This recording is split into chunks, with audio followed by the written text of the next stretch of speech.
Jai Hind everyone.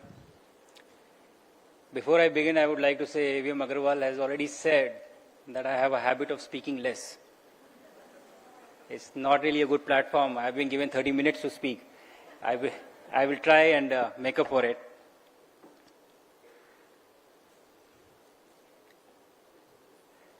Jai Hind to each and every one of you. I wanted to start this talk today that I have on a different note, but when I arrived here today, I was so overwhelmed by the familiarity of what this is, what I have been used to all my life. People in blue, familiar faces, old friends, everything just came rushing back to me in my head. So first of all, let me say that how happy I am to be back in this hall with all of you. We've been away since 2020, but this just feels like home.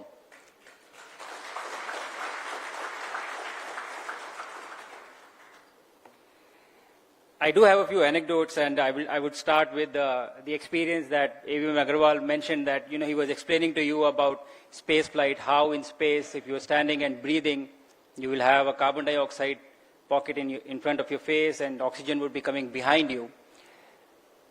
And that would cause drowsiness or headaches or space fog. Your mind will stop working.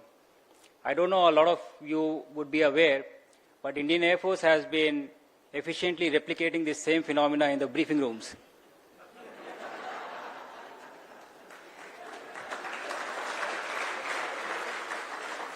When the flight commander is sitting in front of you with the FRC in hand and asking you emergencies, suddenly, I didn't know, but it was carbon dioxide.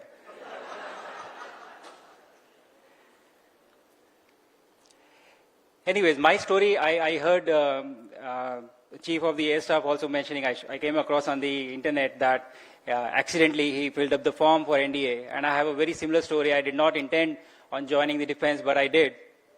And I filled up a form which one of my friends bought, and eventually one thing led to another. I cleared my returns, and thereafter the SSB and the medicals, and landed up in the NDA. And I remember I was sitting in the officers' mess, waiting for getting allotted whichever squadron I have to go to, and I had another kid next to me who came, and he was sitting. He was from Sainik School, Tilaiya. And I had a purely civilian background. And then the adjutant came and he started inquiring him, okay, so which sports do you play? And he started, I play football, I play hockey, volleyball, basketball. I think he said everything. And then he turned to me and said, what do you play? I said, cricket. And he said, okay, both of you go to the hunter squadron. And I had no idea of what it is, but I suddenly saw this guy next to me. He started sweating. And by the time we walked to this squadron, he was really jittery, and I was the one consoling him. So what? It is another squadron out of the 15th squadron. It doesn't matter. Little did I know that we started sweating once we entered the squadron, and it never stopped for the next 3 years. Why I say this is important, because I think those 3 years really prepare you well for anything that life throws at you in future. When you have gone through those hardships very early, anything that comes your way in future, you are prepared. And I think this is very easy, a comparison. Difficult times, whenever you face them, you can go back to those times and say, is it worse than that? And I can tell you, nothing is worse than that. So it really sets you up for life. It sets you up for success. When I joined the Air Force, as a personality, I would say I was really shy, reserved, and sometimes, doubting yourself whether you are good enough or your decisions are good enough or whether you belong in the group we are talking about. But I think Air Force picked me up from that position and brought me to where I am today, and I think that has been very transformational for me.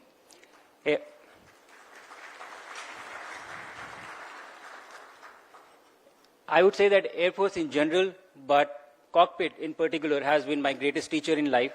And you come across various things, various situations, and then you go from one situation to another, and you learn so many things that really develops your character. And I owe it to this uniform that I'm wearing, whatever time I have spent, to be the person that I was, who was ready to fill in the role that I'm filling right now. So thank you to the Indian Air Force. And sometimes, so I said I was reserved and shy. I think the Air Force took me from that spectrum and put me on the other side. And so when I went for this mission, my commander was Peggy Whitson, who is the most experienced American astronaut, having spent 695 days in space. I think she beats the record of some satellites as well. But when I first met him, my first joke to her was that, and I think a lot of you would already know this, but the joke was that, do you know what is the difference between a god and a pilot? And she said no. And I said, God doesn't think that he's a pilot. So, moving on, the journey in the Air Force has been great. I think I was commissioned in 2006 and I got posted to various places. In 2013, I got the opportunity to do the Fighter Combat Leader course at Gwalior, which I really enjoyed. And thereafter, I was posted in Srinagar for a short stint, and I decided I wanted to be a test pilot, and I applied for that course. I had finished my course in 2018 when this announcement was made by the Honorable Prime Minister from the Red Fort that very soon a son or daughter of India would fly to space. And in 2019, as Sir was mentioning, that the circular for selection came. And there were certain QRs or criterias, and I was there. I was not eligible in the original QRs because they wanted at least 2 years of experience as a test pilot. And I was really sad, and I was thinking, what should I do? I do not even qualify to apply. I went to my OC at that time, and I said, sir, I would really want to apply. Can we get over this QR requirement or something? And he looked at me and he said, after 41 years, this opportunity has come. Do you think anybody cares about QRs? Everybody in AST has applied. Just go and apply. Nobody cares.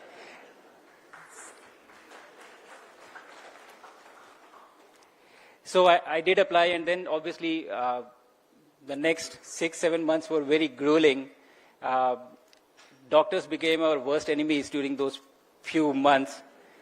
I did not say to them then because they were doing my selection, but I did think in my mind that they were blood-sucking vampires. Whenever you go to IIM, they would be standing with those tubes. Like, we want 50 ml, we want 100 ml. It was a grueling experience, but it was type 2 fun. The fun that is only good in hindsight.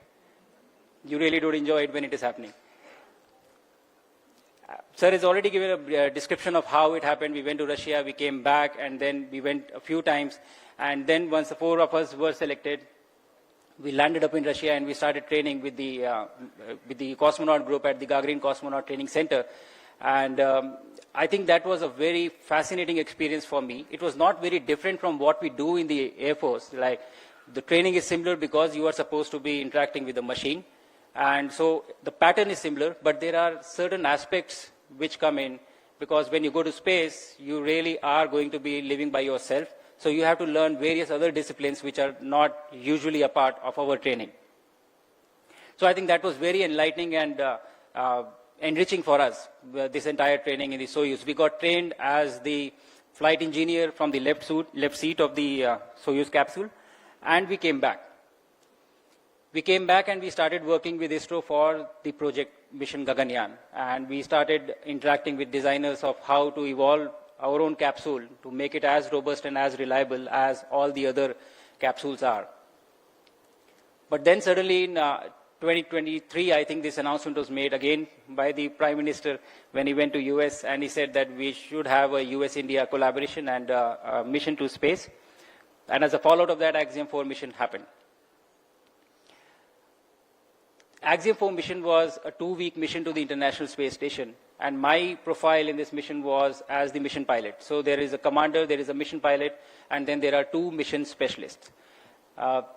As a mission pilot, you are supposed to be interacting with the displays, with the capsule itself. So your training is slightly different as compared to the mission specialist. So you get additional training at SpaceX as well as rest of the common training that you do at NASA.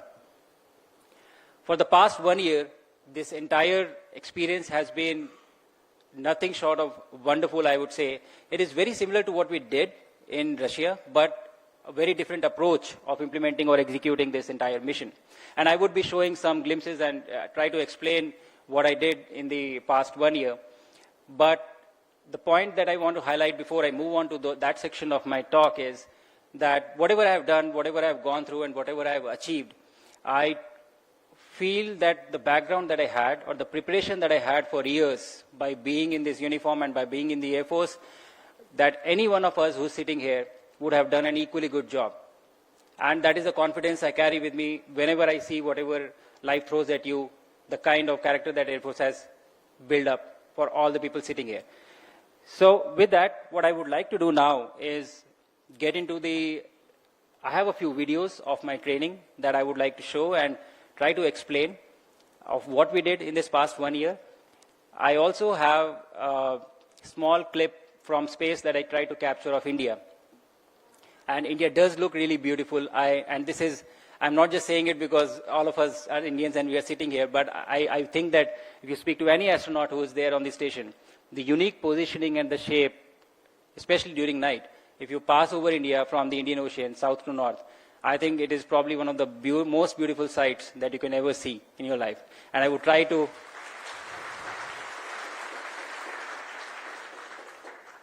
share that with you, and hopefully you will like it.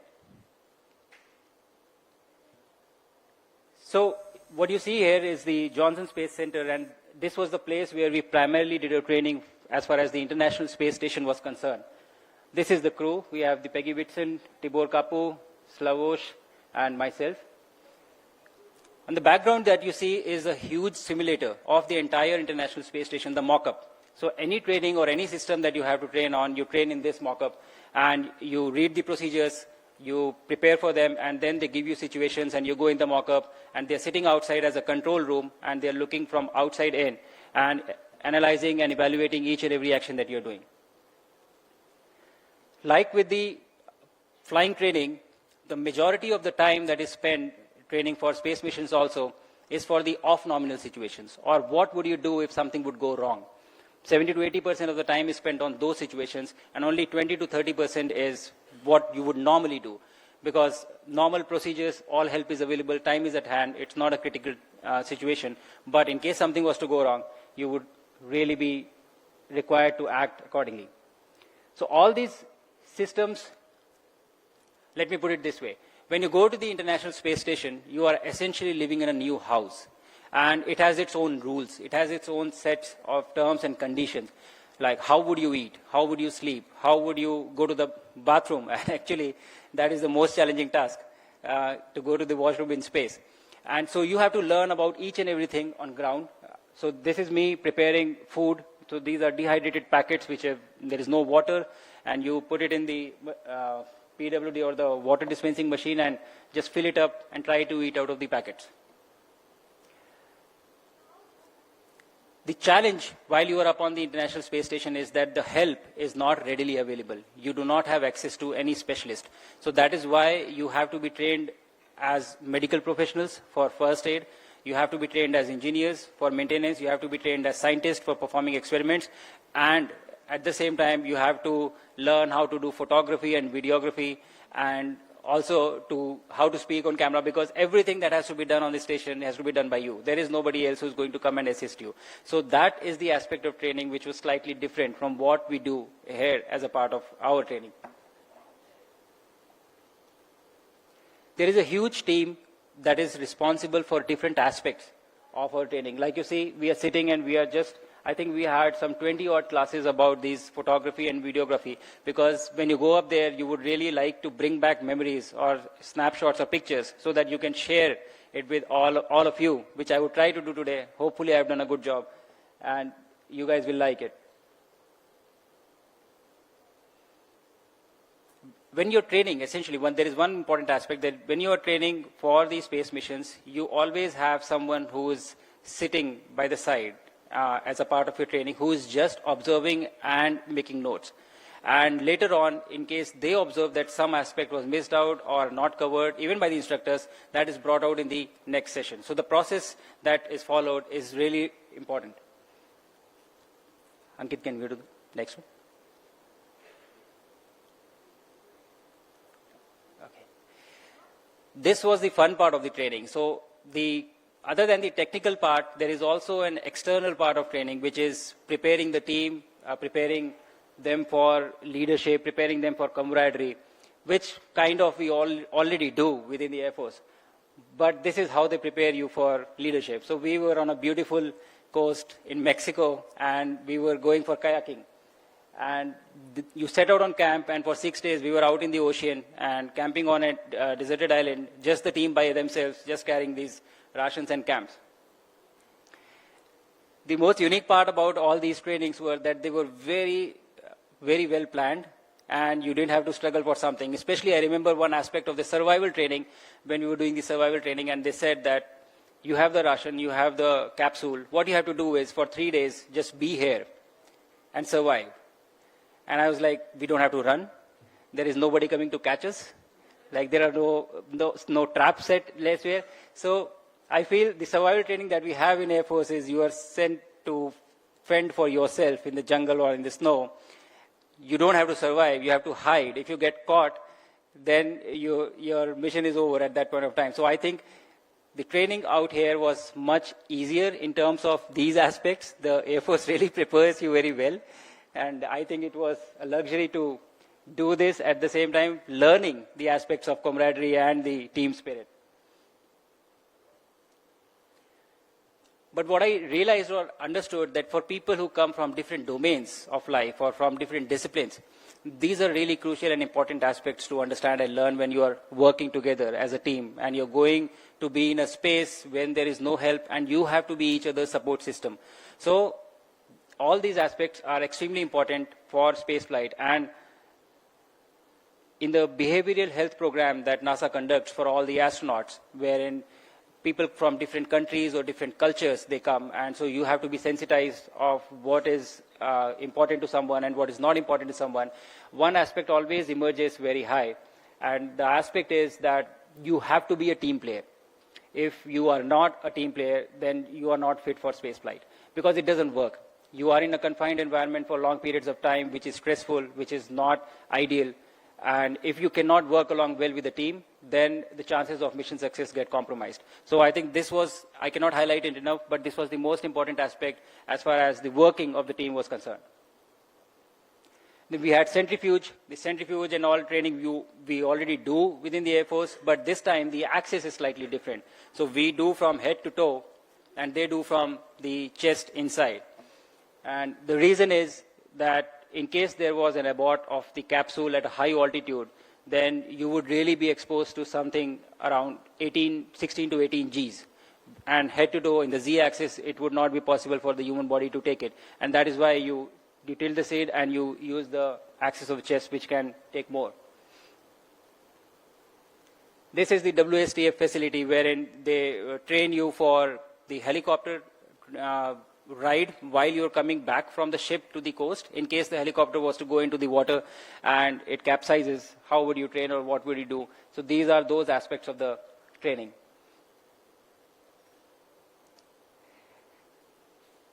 Like I said, all these aspects, all the physical training, all the water training and everything that I did, I really enjoyed it because I felt it was really easy as compared to what we do here in the Air Force. And it was fun to do, and it was really, so most of the times when this was happening, I would sit around and I would try to look as if this is very stressful and it is very challenging, but I really was enjoying this because this was really fun.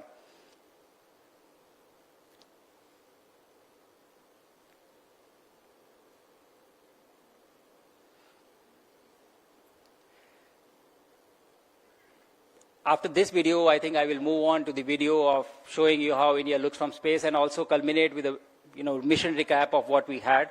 I already saw some clippings were already played in the video that was played earlier. But before I move, I have something to say to the kids who are sitting behind. When I started out or joined the NDA, I did not know probably anything of what I want to do with my life. And as I said, that I was really shy and probably underconfident, probably reserved, and guessing myself about everything that I was doing. But what I would like to say to you is that at every step, if you keep looking at what is in front of you and not think about what this will lead to in future, and move from this step to the next step to the next step, I think that is what has brought me here, and it works really well.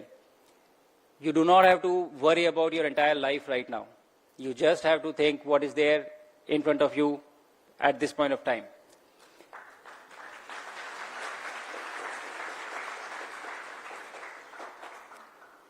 Right now, we are at a stage in our country wherein I said this when we were kids, when I was small, as even Honorable Raksha Mantri was mentioning, that I was born 1 year after Commander Rakesh Sharma traveled to space. But I grew up listening to his stories. But the thought of becoming an astronaut never really took roots because there wasn't a possibility. We did not have a program. But today, that has all changed. When I was on orbit, I had 3 interactions with kids, 1 live and 2 through the ham radio. And in all these 3 interactions, what was very heartening to me was that at least there was 1 kid in each interaction who said, "Sir, please tell me, how do I become an astronaut?" And I think that is the big win for our country, because we've already got these minds triggered. They are already thinking, the minds are churning now, and the rest is just enabling them. So we have the time, we have the capability now. It is apt. The place where we want to go, that is Moon in 2040, we would need the support of all of you. So please keep dreaming big, be curious, and who knows, one of you will be setting the foot on Moon for India one day.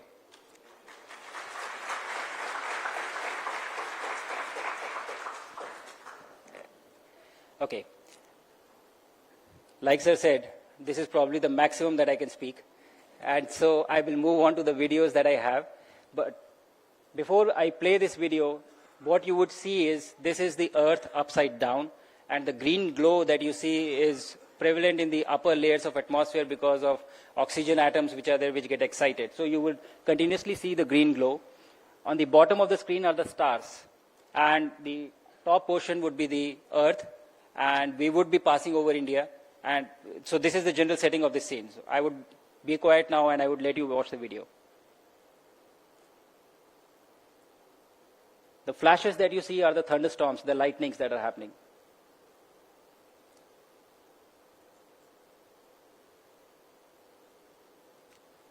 Here it comes.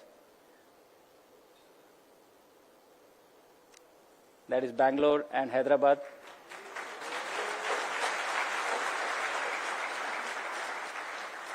And as we pass over this, you will also see the orbit, sunrise from the orbit.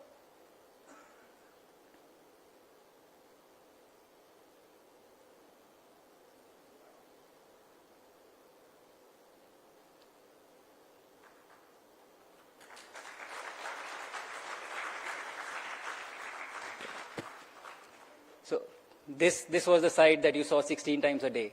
So and you never really get bored of it. During this mission, for 18 days, I carried with me 7 experiments which were prepared by the Indian researchers. And I never really thought, but it was really challenging to do this in space because everything changes. The space around you changes, your body changes. And the orientation of space from 2D to 3D happens. And it takes some time for your brain to get rewired to it. If I have to give an example, all of us are sitting on these chairs in this auditorium.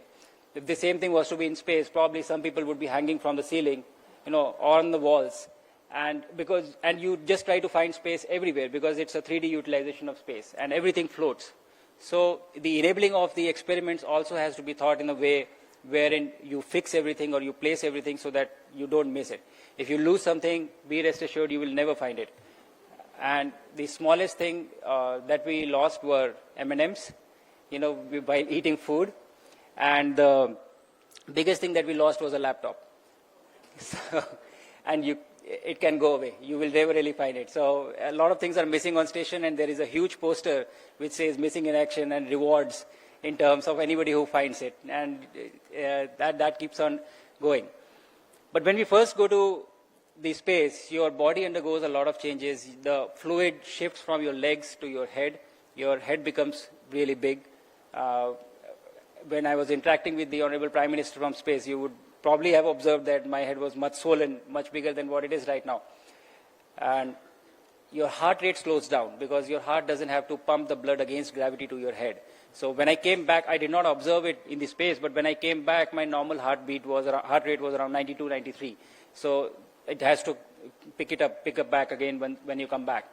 You don't feel hungry. Everything in your stomach starts floating. Like all the stuff, it is just up your chest. So I did not really feel hungry for 3 to 4 days. And every second day is slightly better than the previous one. What was fascinating to me was that all our lives we have evolved in this environment of gravity, and our body knows nothing else. But when we reach there in space, within 3 to 4 days, your body quickly adapts and it says, okay, this is the new normal. And you start behaving normally when you are up in space. And after the 4th day, everything is okay, absolutely fine. When you come back after 20 days, when I came back, I remember this very distinctly. We were in the capsule and entering the plasma, and the G load started to build up gradually. I was not looking at the display. We were trying to look outside the window because we wanted to see the fire.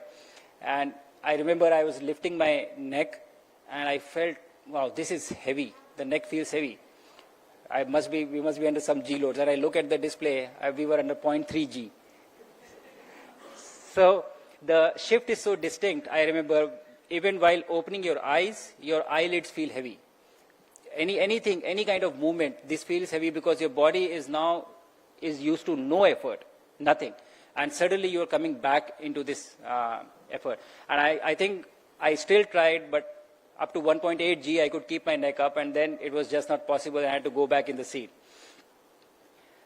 After splashdown, I remember we were off the coast of San Diego in the Pacific Ocean, and there were waves, and the capsule was oscillating.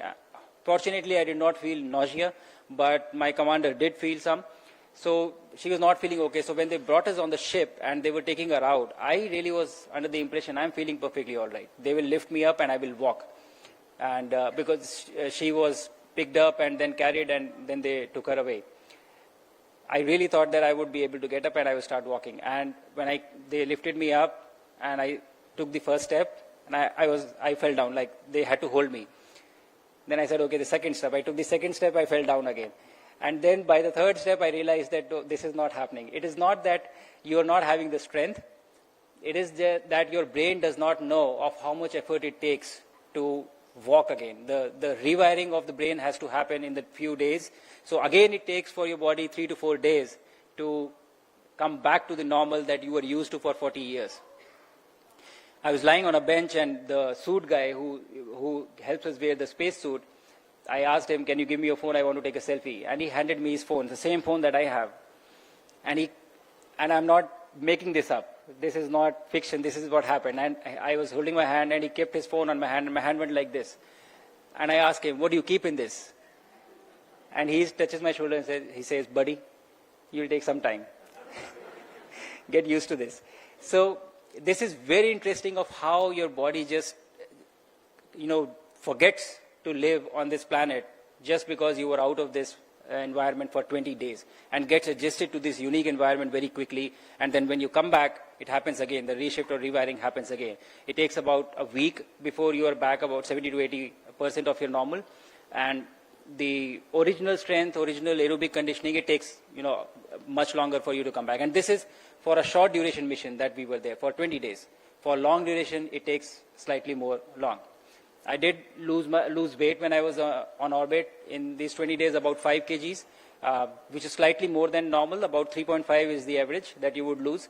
And so all these changes happen when you go up and when you come back. I've tried to describe this entire mission in a lot more words than I'm used to speaking, but I would like to show you a video also as a mission recap, and that would be the end of my talk here. This was prepared by Axiom Space. You would also see my colleagues, my other astronauts who were part of us. They have tried to capture what we did in this duration of training, of how we progressed to the mission, and then the actual mission itself. And with this, I would finish my talk. Hopefully, you guys have enjoyed it. Thank you.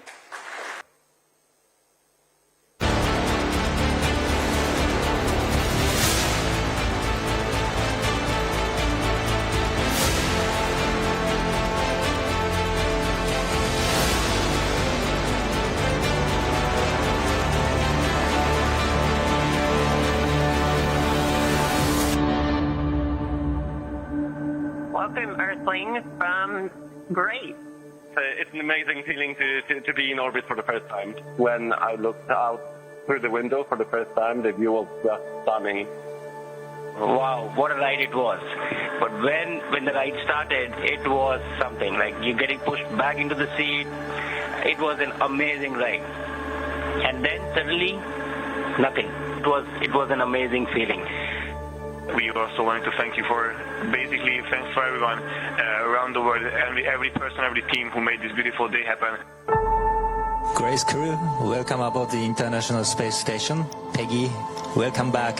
It's a great honor and privilege to have such a legendary astronaut on board with us. And Thibaut, Shukla and Swab, congratulations on your first space flight. Thank you to all participants. Station, we are now resuming operational audio communications. I travel to space with the dreams of a billion hearts with me. I want them to live this journey with me because I feel that it is equally theirs as it is mine. Because I feel that this is truly the journey of an entire nation. And look where we can go when we work together on common platform, common science, then sky is no longer the limit. We can explore space, we can explore science, we can explore technology and build new solutions for the future. The X4 crew came here with a purpose and a really busy agenda. This was a great mission and we enjoyed it the most. So now we will return home and we will spread the word in our countries that these things are within our reach.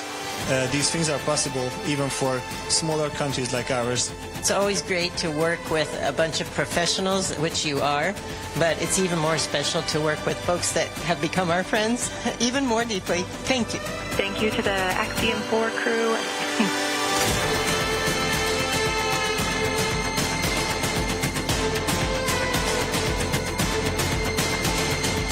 And we have splashdown of the AX4 crew back on planet Earth. Welcome home.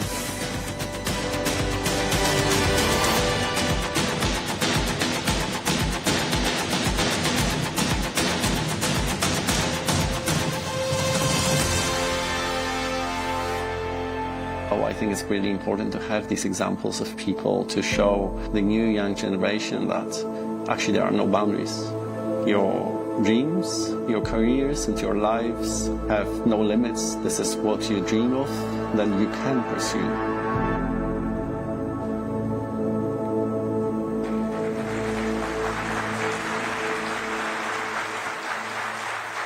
Thank you so much. Thank you. Wow, I'm sure you all are awestruck. Please give him a good round of applause. Sorry.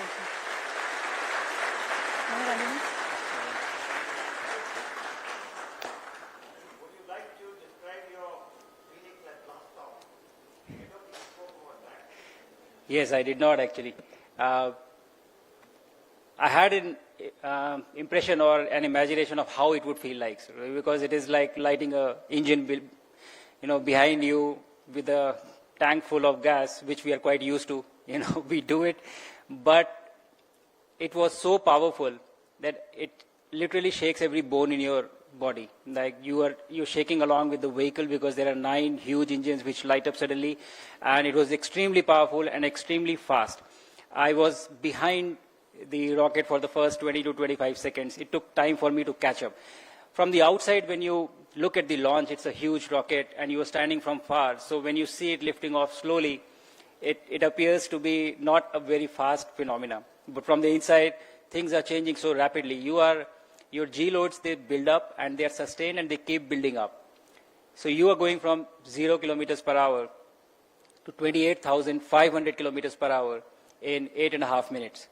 And I think that speaks the magnitude of what it is. It speaks to that, sir.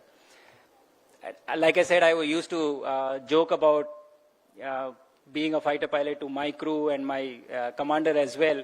And she had a good payback to me. When we finished this mission, she gifted me a book of Nat Geo in which she was covered. She was on the front page.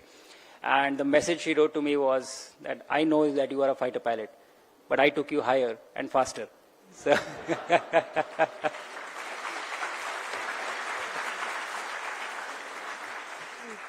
but it was very exhilarating, sir. Very exhilarating.